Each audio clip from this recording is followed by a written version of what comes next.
Diet for ulcer, यानी कि ulcer के जो पेशेंट्स हैं उन्हें किस तरह की डाइट अपनी ज़िंदगी में शामिल करनी चाहिए। तो इसके लिए बहुत ज़रूरी है ये जानना कि अल्सर होने के क्या कारण हो सकते हैं। एक ऐसा डर जो आपको अंदर ही अंदर सताए जा रहा है, खाए जा रहा है, उससे आपको अल्सर होने के चांसेस रहते हैं। लेट्स से फॉर एग्जांपल, अगर आप किसी से कभी कोई झूठ बोलते हैं तो वो जो एक डर आपके मन में दबा रह जाता है, उससे भी आपको अल्सर होने के चांसेस हो सकते हैं। तो मैं इतना ही कहूंगी कि आगे से कभी किसी से झूठ मत बोलिए। जो भी आपको बोलना है बस दिल ठोक के, सीना ठोक के कह दीजिए। जो भी होगा उसकी परवाह मत कीजिए। आपके सभी सवालों के जवाब देने के लिए मेरे साथ इस वक्त मौजूद है हमारी expert who is a dietitian, doctor Rashmi Bhatia. Doctor Rashmi, welcome to the show. Good afternoon. सबसे पहले तो मैं आपसे यही जानना चाहूंगी कि अल्सर जो है वो बहुत सारी तरह का होता है, जैसे कि माउथ अल्सर है, पेप्टिक अल्सर है, स्टमक अल्सर भी है। तो इसकी डाइट से पहले ये बताइए कि इन सब के क्या कारण हो सकते हैं। देखिए, इन सब के कारण एक तो है बहुत ज़्यादा spicy food, irregular eating habits, बहुत जंक फूड, बहुत ऑयली फूड, और साथ में बहुत ज़्यादा चाय और कॉफ़ी। और क्योंकि और हर एज का एक अलग फैक्टर होता है, जिसके थोड़ा जेनेटिक भी होता है, क्योंकि ये स्टमक रिलेटेड प्रॉब्लम है, ये थोड़ा सा जेनेटिक भी होता है। और अगर हम बहुत ज़्यादा स्ट्रेस ले लें, बहुत सारे सिगरेट स्मोकिंग है, अल्कोहल लेते हैं, और फिर अंदर ही हमारी बॉडी में डेफिशिएंसीज हो जाती हैं, एसिड्स वगैरह जैसे ऐसे सिक्रीट होते रहते हैं स्टमक में, तो उससे भी हमारा अल्सर, क्योंकि जो बेसिकली अल्सर है वो क्या है कि जो हमारी स्टमक लाइनिंग है उसको रप्चर कर रही है। ऐसे जैसे पेप्टिक अल्सर है वो हमारे इंटेस्टाइन की लाइनिंग को रप्चर करती है। माउथ अल्सर है वो हमारा जो मतलब टंग के आसपास का एरिया है उसको रप्चर कर देता है, क्योंकि अल्सर भी बहुत सारे तरह के होते हैं। एक पेप्टिक अल्सर की बात करें तो पेप्टिक अल्सर के क्या कॉजेज हो सकते हैं?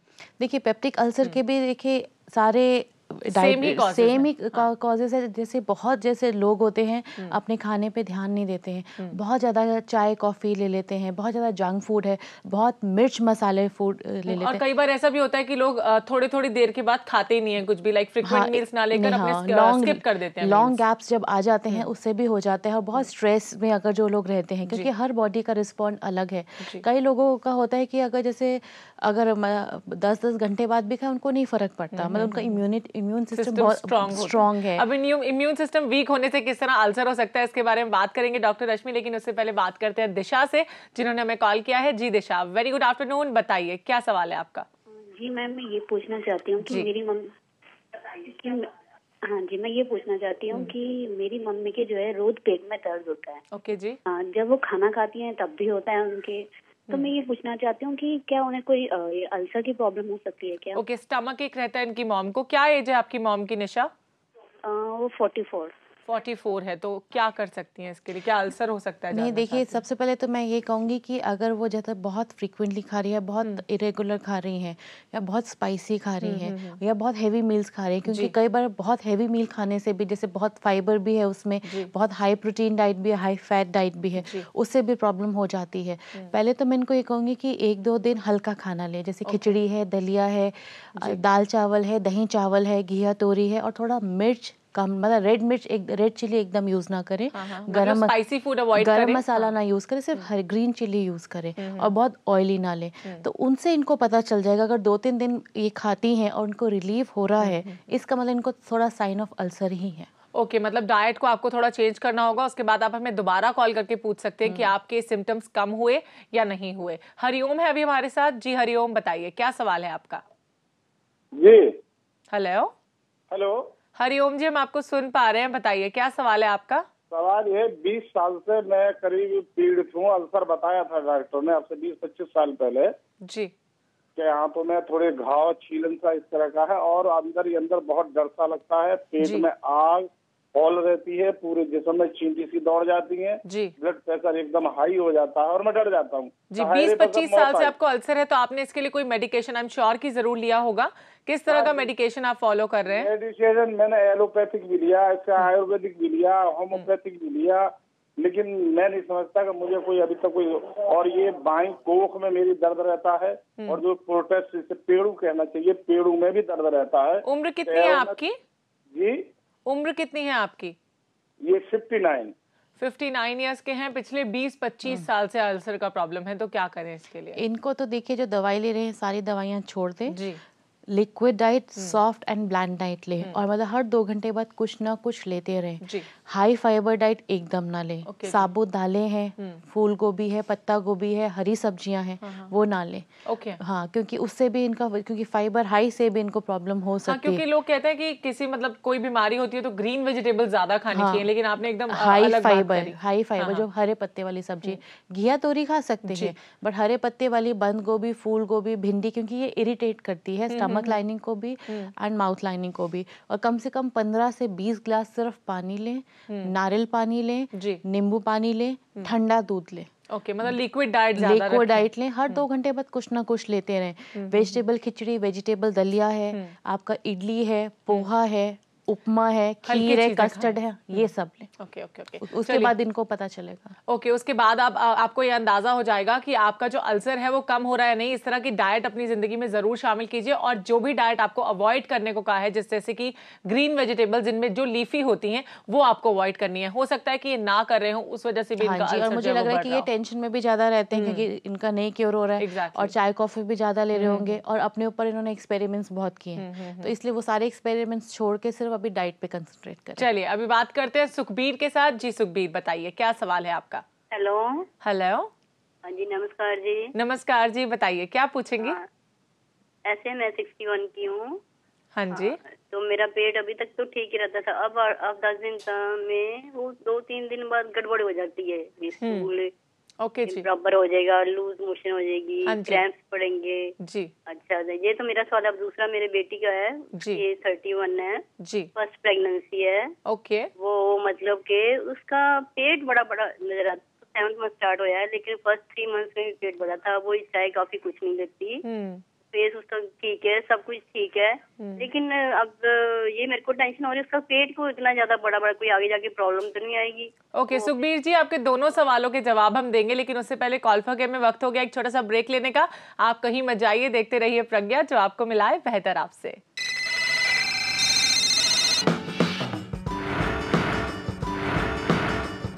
एक बहुत इंपॉर्टेंट फैक्ट है कि किसी भी तरह की बीमारी से अगर कोई सफर करता है तो बहुत जल्दी वो स्ट्रेस में आ जाता है, हर बात की टेंशन लेने लगता है, और उसे ये लगने लगता है कि दुनिया तो अब खत्म ही हो गई है और अब ये बीमारी ठीक नहीं हो सकती। तो सबसे पहले तो बहुत जरूरी है कि आप अपने अंदर की विल पावर को स्ट्रॉन्ग करें कि कोई भी बीमारी आप पर हावी नहीं हो सकती। फिर देखिएगा, कोई बीमारी में इतना दम नहीं है कि वो आप पर हावी हो जाए और आपको इतना टेंस्ड और स्ट्रेस्ड कर दे। मतलब स्ट्रेस को अपनी जिंदगी से आपको दूर रखना है, उसके बाद हमें कॉल करना है, और उसके बाद आप किसी भी अगर डाइट प्लान को फॉलो करते हैं या मेडिकेशन को फॉलो करते हैं तो देखिएगा उसका असर आपको कितनी जल्दी होता है। तो सुखबीर जी ने हमसे ब्रेक से पहले सवाल किया था, ब्रेक में जाने से पहले, कि उनका प्रॉब्लम है, वो 61 ईयर्स की हैं, स्टमक में उनके जलन रहती है और पेट में बहुत दर्द रहने लगा है अभी से, तो क्या करें इसके लिए। देखिए, उन्होंने बोला 1-1.5 हफ्ते से है, तो 60 ईयर्स के बाद हमारे जो बॉडी के जो डाइजेस्टिव सिस्टम है, उनके जो एसिड है वो थोड़े डिक्रीज होने लग जाते हैं, तो इनको बोला टेंशन लेने की जरूरत नहीं है थोड़ा। और वैसे भी मुझे लग रहा है फेस्टिवल का सीजन था तो कुछ एक्स्ट्रा खाया गया होगा जो अब इनकी एज को सूट नहीं कर रहा है। तो अब थोड़ा जब फेस्टिवल खत्म हो गया है, थोड़ा लाइट डाइट और ब्लैंड डाइट रखे, खूब सारा लिक्विड्स ले, खिचड़ी दलिया ये सब ले, और फ्रूट्स ले। मतलब लाइट रखेंगी जितना, क्योंकि इनकी एज भी थोड़ी ज्यादा है, 61 ईयर्स, तो उसके लिए इनको लाइट डाइट ही फॉलो करनी चाहिए। और चाय कॉफी थोड़ा कम करें, अगर जंक फूड लेते हैं वो एकदम ना लें। और जो इन्होंने अपनी बेटी के लिए पूछा है, अगर तो देखिए 3rd मंथ चल रहा है, तो अगर स्टमक अभी से बढ़ गया है तो इनकी बेटी को एक्सरसाइज की जरूरत है। अगर 7 मंथ है तो 7 मंथ में तो बढ़ेगा, इट्स नॉर्मल। एक्सरसाइज किस तरह की शामिल कर वो अपनी गायनाकोलॉजिस्ट से पूछ लेंगे, वो ज्यादा बेटर बता पाएंगे, क्योंकि उनको पता होगा ना कितना ओवरवेट है वो। एग्जैक्टली, क्योंकि अगर 3rd मंथ है और अगर आपकी बेटी ओवरवेट है तो प्लीज गायनी से कंसल्ट करके किसी भी तरह की एक्सरसाइज आप फॉलो कर सकती हैं जो प्रेगनेंसी के लिए सूटेबल हो। अभी बात करते हैं साधना से, जिन्होंने हमें कॉल किया है। जी साधना, बताइए क्या पूछेंगी। बोलो। हेलो। हाँ जी, मुझे अल्सर है 5 साल से, मैं उसके बारे में पूछना चाह रही थी। जी, स्टमक अल्सर है, माउथ अल्सर है या पेप्टिक अल्सर है आपको। पेप्टिक अल्सर है। पेप्टिक अल्सर है 5 साल से। कोई मेडिकेशन आपने फॉलो किया है साधना। हाँ जी, क्या है। क्या मेडिकेशन ले रही हैं अभी आप इस वक्त। अभी तो मैं 2 साल पहले ले रही थी, 3 साल अभी तो दवाई बंद किया, लेकिन मुझे एक गैस का कैप्सूल डेली लेना पड़ता है। और जो खाना होता है वो जल्दी से डाइजेस्ट नहीं होता, फिर वॉमिटिंग होने लगती है। ओके ओके, डाइजेस्ट नहीं होता है खाना, वॉमिट हो जाती है, इंटेस्टाइनल में है ना, तो इनको तो अभी थ्रू आउट ही liquid, soft and bland diet लेनी होगी। हर 2-2 घंटे बाद कुछ ना कुछ लेते रहें। हाई फाइबर एकदम नहीं लेना है, ऑयली नहीं लेना है, स्पाइसी एकदम नहीं लेना है। हाँ जी, लिक्विड्स हैं ज्यादा से ज्यादा लें, क्योंकि इनको नोजिया भी रहता है, तो थोड़ा नींबू पानी है, नारियल पानी है, क्लियर सूप है, वो सब ले। अब जैसे साग मक्की का सीजन है, वो एकदम ना खाएं जी। हरे पत्ती वाली सब्जी जैसे मैंने ना खाएं। नॉर्मल रोटी ले, अगर 2 रोटी खाती है तो 1 ले, फिर एक जितनी भूख है उससे कम खाएं। 2 घंटे बाद कुछ और ले ले, और सैलेड एकदम ना ले। ओके, सैलेड बिल्कुल नहीं लेना, और हाई फाइबर डाइट नहीं लेनी है, और साथ साथ फ्रिक्वेंट मील्स अगर आप लेंगे तो बहुत अच्छा रहेगा आपके लिए। अभी रानी से बात करते हैं। हेलो रानी। हाँ मैडम, मेरे 2 क्वेश्चन है जी। हेलो, आप बताइए, हम आपको सुन पा रहे हैं। हेलो जी, हम आपको सुन पा रहे हैं, सवाल बताइए। हाँ, मेरे पेट में ना बहुत जलन रहती है, मैं चाय वाय पी लेती हूँ ना तो बहुत जलन सी होने लगती है मुझे। ये चेस्ट के पास रहते हैं ना, उधर। और मैडम मुझे ना सर्वाइवर कैंसर के बारे में उसका सिस्टम पता करना था कि कैसे पता चलता है उसके बारे में, कि अगर वो होगा तो। मेरे पैर सूज गए, मैंने सुना था कि हाथ पैर सूज जाते हैं, तो उसका भी कुछ रहता है। ओके, सर्विकल कैंसर के बारे में पूछना चाहती हूँ, साथ साथ इनके पेट में बहुत जलन होती है, तो अल्सर लग रहा है आपको कि इनको हो सकता है। वो खुद ही कह रही हैं कि चाय कॉफी के बाद ज्यादा होता है, तो या तो एकदम बंद कर दें, या वीक टी लें, मतलब डिप वाली चाय लें।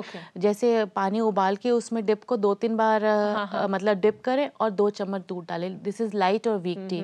कॉफी भी ऐसे ही लें, मतलब उसको कढ़ाए ना। ओके, कुछ लोग पाउडर्ड मिल्क की कॉफी या चाय पीते हैं, क्या वो ठीक रहती है? नहीं, वो मैं कहूंगी कि देखिए मजबूरी में लेना चाहे एक अलग बात है, बट ना ही ले तो अच्छा। इसके जगह अपने साथ ना, जैसे मिल्क पाउचेस भी आजकल आ रहे हैं, टेट्रा पैक में भी दूध आ रहे हैं, वो रख ले। नहीं तो घर में तो दूध होता ही है। बहुत ज्यादा दूध वाली चाय ना ले, और बहुत कड़ी हुई चाय ना ले। इनके लिए तो डिप वाली चाय ठीक है, और साथ में ही ब्लैंड डाइट, थोड़ा लिक्विड्स, एंड वही मैं कहूँगी कि बहुत तला हुआ spicy food, junk food, aerated drinks ना लें। दूसरे उन्होंने सर्वाइकल कैंसर के बारे में पूछा है, तो मैं तो ये कहूँगी बेस्ट है किसी गायनाकोलॉजिस्ट के पास जाकर ही वो पता करें, क्योंकि वो that she is the better जज। क्योंकि हाथ और पैर सूजना मेरे ख्याल से किसी भी तरह के डाइट को इम्प्रॉपर तरीके से अगर ये फॉलो कर रही है तो भी हो सकता है। क्योंकि देखिए कई बार एडिमा हो जाता है, मतलब जैसे वाटर रिटेंशन बॉडी में ज्यादा हो रही है, तो इनको सोडियम कम लेना होगा, नमक कम करना होगा। बट ये फिर भी मैं कहूंगी किसी गायनाकोलॉजिस्ट के पास या किसी यूरोलॉजिस्ट के पास जाके अच्छे से समझा पाएंगे कि क्या वो सर्विकल कैंसर के सिम्टम्स हैं या नहीं है। That's better also. तो अभी बात करते हैं अशोक से, जिन्होंने गाजियाबाद से हमें कॉल किया है। Ji Ashok, a very good afternoon, बताइए क्या पूछेंगे। नमस्कार मैम। नमस्कार, बताइए। मेरे को ब्लड प्रेशर है, हाई ब्लड प्रेशर जी, और हाई ब्लड प्रेशर है ma'am. Okay, high blood pressure रहता है आपको। आपकी एज कितनी है अशोक? 41, और पैर की नसों में दर्द होता है। ओके, 41 एज है, पैर की नसों में दर्द रहता है, हाई ब्लड प्रेशर। किस तरह की डाइट लें? देखिए हाई ब्लड प्रेशर के लिए तो यही है कि इनको सॉल्ट इंटेक कम लेना पड़ेगा, प्रिजर्वेटिव नहीं लेना, ऑयली एंड स्पाइसी फूड ना लें, और जिन चीज़ों में जैसे फुल क्रीम ना लें, डबल टोन लें। और जैसे कह रहे हैं पैरों की नसों में थोड़ी सा दर्द रहता है, तो एक बार इनको मैं कहूँगी थायराइड टेस्ट और यूरिक एसिड टेस्ट करा ले, क्योंकि कई बार क्या होता है यूरिक एसिड बढ़ने से या थायराइड बढ़ने से भी टांगों में दर्द रहता है। और फिर थर्ड रीजन हो सकता है कि कैल्शियम की कमी भी हो सकती है, तो वो फिर कैल्शियम सप्लीमेंट ले सकते हैं। अच्छा, कुछ लोग एक्चुअली चाय या कॉफी का इंटेक ज्यादा करते हैं जब उनका बीपी हाई हो जाता है, और कई बार हम लोग ये कंफ्यूज रहते हैं कि बीपी लो और हाई में किस तरह कॉफी को ज्यादा लेना चाहिए, कॉफी को कम लेना चाहिए, तो क्या करना चाहिए इसके लिए? देखिए हाई ब्लड प्रेशर है तो कॉफी तो एकदम नहीं लेनी है, और चाय भी डिप वाली और फुल क्रीम की नहीं, डबल टोन की, क्योंकि फुल क्रीम में फैट होता है जो आपके हाई ब्लड प्रेशर के लिए नहीं अच्छा। अगर लो बीपी है तो उसमें तो इंस्टेंट कॉफी और नमकीन नींबू पानी। मतलब ओके, बीपी लो है तो आपको इंस्टेंट कॉफी या नमकीन नींबू पानी लेना चाहिए। अभी कॉल फॉर में वक्त हो गया एक और छोटा सा ब्रेक लेने का, आप कहीं मत जाइए, देखते रहिए प्रज्ञा, जो आपको मिलाए बेहतर आपसे।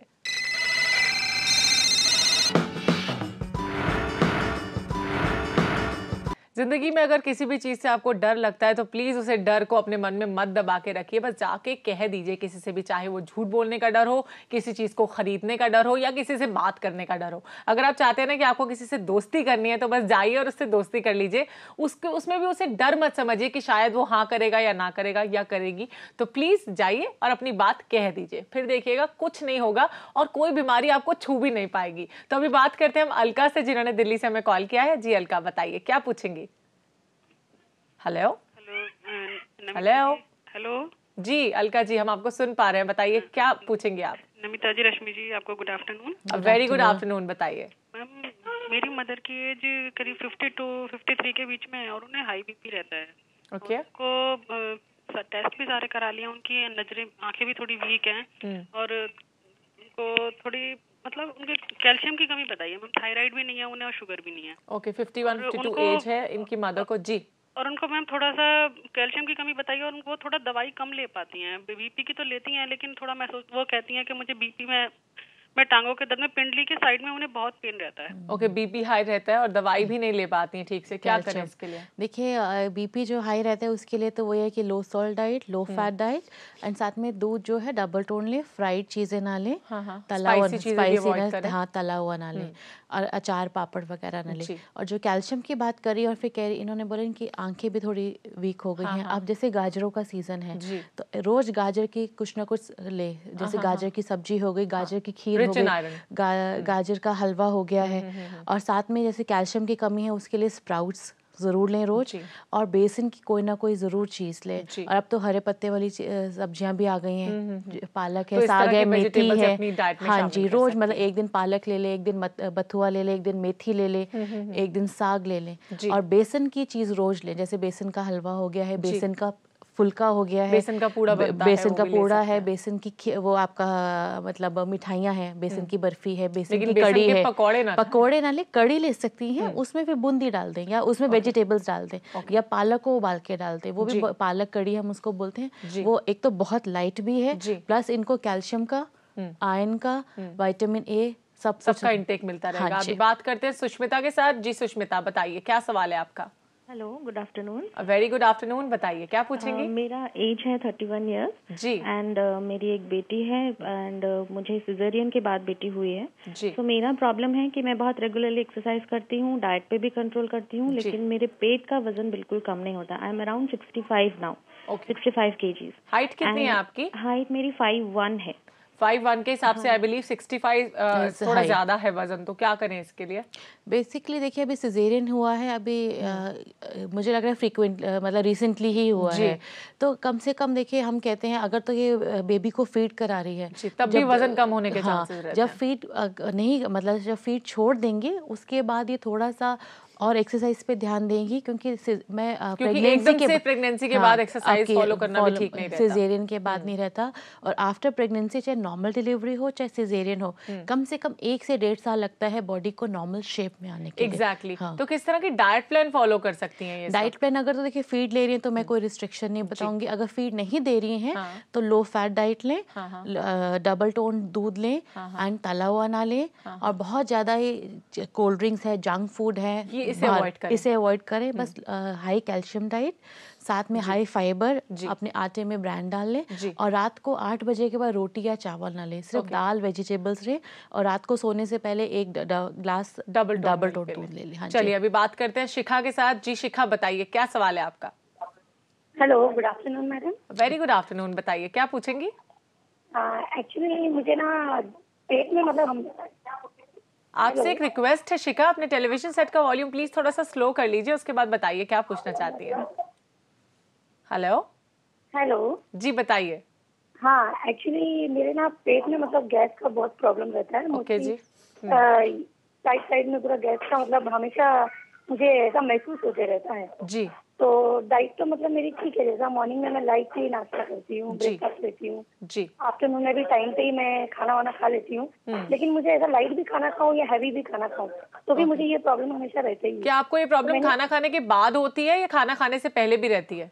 खाना खाने के पहले भी रहती है और खाना खाने के बाद भी रहती है। ओके, मतलब प्रॉपर कोई टाइमिंग्स नहीं है कब होती है, लेकिन खाना खाने से पहले भी रहती है बाद में भी, तो क्या करें इसके लिए? एक तो इनको अपने खाने में हींग और अजवाइन का तड़का जरूर लेना चाहिए जी, उससे भी थोड़ी गैस प्रॉब्लम हटती है। और दही में सुबह ईसबगोल ले लें, और रात को बहुत हेवी खाना ना खाएं, और रात को खाना खाने के बाद वॉक जरूर करें। अगर बाहर नहीं कर सकते तो घर पर ही कर लें, एंड थोड़ा सा ठंडा दूध लें। ओके, ठंडा दूध भी इनको शामिल करना होगा। डॉक्टर रश्मि, आप यहाँ पर आए, आपने बताया कि अल्सर पेशेंट्स को किस तरह की डाइट अपनी जिंदगी में शामिल करनी चाहिए, इसके लिए आपका बहुत बहुत शुक्रिया। वेलकम।